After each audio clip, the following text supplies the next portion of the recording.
이르시되 내가 참으로 너희에게 말하노니 이 가난한 과부가 다른 모든 사람보다 많이 넣었도다. 지난주에 서기관들을 삼가라, 비외월하고 경계하고 피하라, 결정타가 있는데 뭐냐면 그 서기관들이 과부의 재산을 삼켰다는 것입니다. 유대 사회에서 여자의 지위랄 것이 없었습니다. 그냥 재산 목록이었습니다. 거기다가 남편이 죽은 과부는 재산 목록에도 빠지고요. 사회활동, 경제생활도 할 수가 없었습니다. 남성 중심의 사회였기 때문에 그 남은 재산마저 만약에 서기관들이 삼켰다면 예수님이 과한 게 아니라 서기관들의 죄악이 아주 심각했던 것이고 과부들의 삶은 얼마나 비참했겠느냐. 오늘 21장에 과부가 또 등장합니다. 이 로마와 유대 사회에서 통용되던 가장 값싼 구리동전 두 개가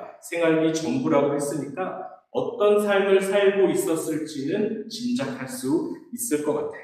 가난한 과부라고 번역이 됐지만 가난한이라는 헬라어가 사실은 궁핍한이라는 헬라어입니다. 학자들이 이렇게 말합니다. 가난한 이러면 그냥 없는 거예요. 그런데 궁핍한 그러면 근근히 먹고 사는 형편이라고 합니다. 더 비참한 삶을 이야기하죠. 그런데 이상한 점은 서두의 부자들의 헌금과 그 가난한 과부의 헌금을 비교하시다가 결론은 그렇게 비교하지 않고 끝나십니다. 3절에 이렇게 돼 있어요. 이 가난한 과부가 다른 모든 사람보다 누구보다 더 많은 돈을 넣었다. 비교하던 부자들을 가리키는 것이 아니라 그 외의 모든 사람들 중에서 가장 많이 넣었다. 이렇게 이야기하십니다. 최상급이죠. 기준이 다르다. 이런 뜻입니다. 우리 생각과 다르다. 사람들이 보는 것과 다르다. 이 이야기입니다. 저는 이렇게 말하고 싶습니다. 예수님이 과부의 마음을 달아보신 거예요. 헌금을 달아보신 게 아니에요. 액수를 달아보신 게 아니고 마음을 달아보신 거예요. 하나님을 얼마나 사랑하고 있는지, 하나님을 얼마나 사모하고 있는지 그 마음의 무게를 재어보니까 가장 무거웠다라는 것이죠. 성도님들은 하나님 앞에서 마음의 무게를 달아보신 적이 있으십니까? 하나님을 이 정도로 사랑해 보신 적 있으십니까? 예수님이 부자들을 노골적으로 이렇게 표현하세요. 4절에서 저들은 그 풍족한 중에서 헌금을 넣었다. 헌금의 액수가 아무리 크고 남들은 꿈을 꾸지 못하는 액수라 할지라도 그들은 하나님께 남는 걸 드린 거죠. 하나님 사랑하는 마음 1%, 헌금 9,999만 원 이렇게 해서 드린 거예요. 연애할 때는요, 가슴이 막 쿵닥쿵닥 뛸 때는요, 그때 받은 선물은 아무리 유치한 종이약 1000마리라 하더라도 제일 좋은 데 보관하죠. 그런데 그 사랑이 깨지면 어떻게 될까요? 10억짜리 다이아 반지도 중고로 내다 파는 겁니다. 내게 가치가 없습니다. 그 준 사람 마음에는 내가 없으니까 아무리 잘해줘도 울칫거리가 돼요. 본문을 보면 하나님도 똑같다는 생각이 들어요. 사랑해서 내 아들 예수의 생명으로 너를 살려주었는데 너는 나에게 찌끄러기를 주는 거야. 하나님 마음이 참 서운하실 것 같아요. 헌금을 강조하는 것입니다. 오해하지 않으셨으면 좋겠어요. 무엇을 하든지 우리의 기준도 이랬으면 좋겠어요. 하나님을 사랑하는 마음으로 해야 한다는 겁니다. 1절 표현처럼 예수님이 눈을 들어서 보신 거예요. 주목하셨어요. 어떻게 헌금하는지 보셨어요.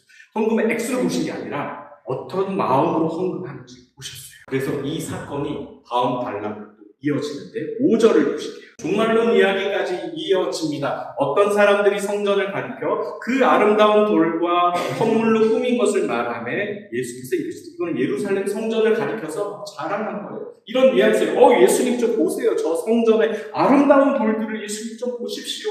헤롯 대왕이 36년 동안 정성 들여 보수한 견고하고 화려한 저 성전을 보십시오.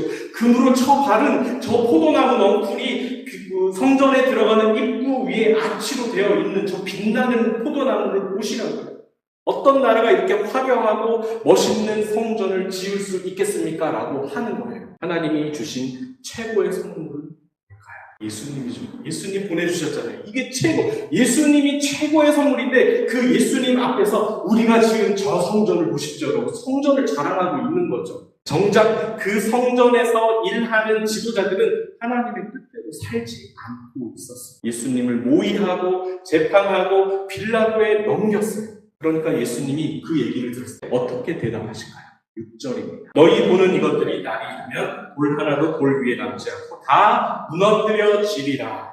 성전이 아무리 아름다워도 성전에 있는 사람들이 하나님을 향한 마음이 없다면 그냥 돌덩어리에 불과하다. 그 돌덩어리도 무너져 내릴 것이다. 큰 돈 들여서 잘 지었는데 사람이 없어서 매각되는 예배당이 많이 늘고 있다는 안타까운 소식입니다. 2024년 미국 통계입니다. 1980년대 미국 내에 있던 중국인 교회는 400개 미만입니다. 그런데 2024년은 2,500개가 되었다고 합니다. 6배가 늘었다고 합니다. LA 카운티는 200개 이상의 교회 건물이 팔렸대요, 중국인들에게. 샌프란시스코 베이에는 150개 이상. 전체적으로, 미국 전체적으로 최소 500개 이상의 미국의 대형 교회 건물들이 중국인 교회로 주인이 바뀌었다고 합니다. 중국계 미국인 크리스찬과 교회는 엄청나게 성장하고 있고 부흥하고 있는데 미국 안에 있는 주류 교단, 백인들 중심의 주류 교단은 1980년대부터 37%, 연합감리교회 37%, PCUSA 33%, 성공의 33%가 쭉쭉쭉쭉 줄어들었다고 합니다. 성도들이 줄니까 어떻게 될까요? 헌금이 줄고 교회 운영이 안 되고 복음이 가벼워졌대요. 성경의 권위를 희석시켜버려요. 전도를 멈추었대요. 회개나 회심을 강조하지 않았대요. 그러니까 자녀들이 교회를 떠나기 시작해요. 왜? 세상으로 나가서 보는 사람들이나 교회 안에 있는 사람들 회심을 강조하지 않고 말씀의 중요성을 이야기하지 않으니까 삶이 변하지 않는 거죠. 그러나 중국 교회들은 성경의 권위를 절대적으로 높였고 삶이나 윤리에 있어서도 말씀대로 살려고 애를 쓰는 사람들이래요. 회심과 거듭남을 강조하고 예수 믿고 사는 삶이 변화되는 것을 강력하게 선포하고 있대요. 그런 사람들이 모이니까 무엇이 강력해질까요? 헌신도가 강력해지는 것입니다. 마음이 하나님을 향한 마음이 막 올라가는 거죠. 그래서 교회도 확장이 되고 있다. 삶의 변화 없는 가벼운 신앙 고백 때문에 전도가 안 되는 거죠. 쇠퇴하는 미국 교회와 부흥하는 중국계 미국 교회의 차이점입니다. 우리나라는 미국 다음이죠. 항상 뭐든지 5년, 10년 후에 우리나라도 그렇게 되는데 엄청난 교회 건물들 5년, 10년 지나도 그대로 있을까요? 지금 이미 우리나라에 유명한 기도원들은 문을 닫고 있고요. 용도를 변경해 여름 캠프장, 가족 캠핑장으로 바뀌고 있습니다. 하나님을 향한 마음, 그 마음을 잃어버린 신앙은 하나님의 말씀을 인정하지 않는 그 신앙은 그렇게 쇠퇴해질 수밖에 없습니다. 그러나 모양은 없고 비록 불편해도 우리의 마음을 드리는 예배는 온 마음으로 고백하는 그 예배는 하나님이 그 인생과 가정을 높이 세워주실 것입니다. 여러분들이 그런 삶을 살았으면 좋겠습니다. 거기서 들었어요. 여러분 구엉리에서 지나오시는 대정읍 교차로 아시죠? 대정교회가 있는 내년에 90주년 1937년도에 설립을 했어요. 그 교회를 설립하신 분이 이도종 목사님이라고 하는데 그분이 아니고요. 유화평 전도사님이죠. 노형동에 그분의 손자가 목회를 하고 있어요. 이번 기도회도 거기서 했는데 그분이 설교하면서 자기 어릴 적 이야기를 하시는 거예요. 그때는 제주도가 얼마나 가난했는지 지방 행사 때나 흰쌀밥을 먹을 수 있었는데 흰쌀밥을 제주도 말로 곰밥이라고 하는데 오늘은 곰밥 먹는 날이다. 그래서 꼬박이다. 그런데 그 곰밥을 1인당 한 그릇씩 먹을 수 있는 게 아니에요. 큰 솥에 밥을 지어서 한 그릇 퍼놓고 어른이 숟가락 하나를 밥가운데 딱 찔러 놓으면 애들이 그때부터 신호를 알아듣고 쫙 줄을 선대요. 뒤로 쫙 줄을 선대요.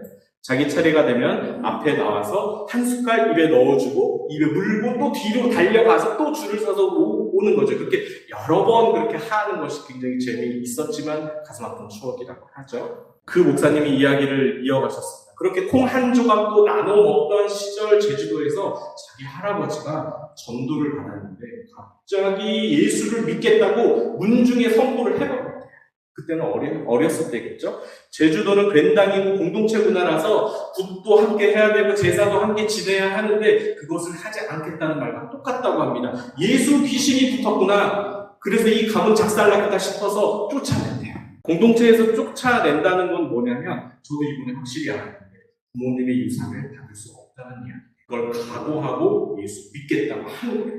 그 쫓겨난 할아버지가 지금의 서귀포 위니에 살았는데 거기서 달랑 소 한 마리 끌고 며칠 동안 걸어서 대전으로 가셨다. 5개의 마을이 있습니다. 여러분 다 사시는 곳이에요.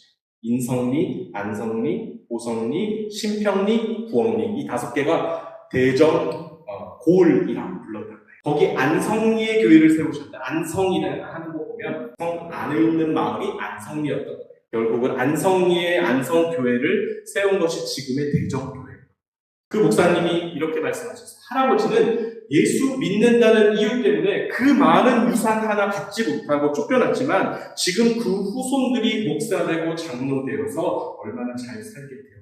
부모님들이 다른 거 물려줄 생각하지 말고 하나님 믿는 신앙을 자녀들에게 물려주는 게 가장 좋은 거 아니겠네요. 맞는 말입니다. 오늘 본문을 따라 생각해보면 맞는 말입니다. 예수 믿는다고 당장 손해보는 것 같아도요, 하나님을 향한 그 마음을 잘 지키면 결국 하나님이 그 마음을 책임져 주실 것이라는 이야기입니다. 이게 하나님 기준이에요. 마음 지키시느라 혹시 힘드신가요?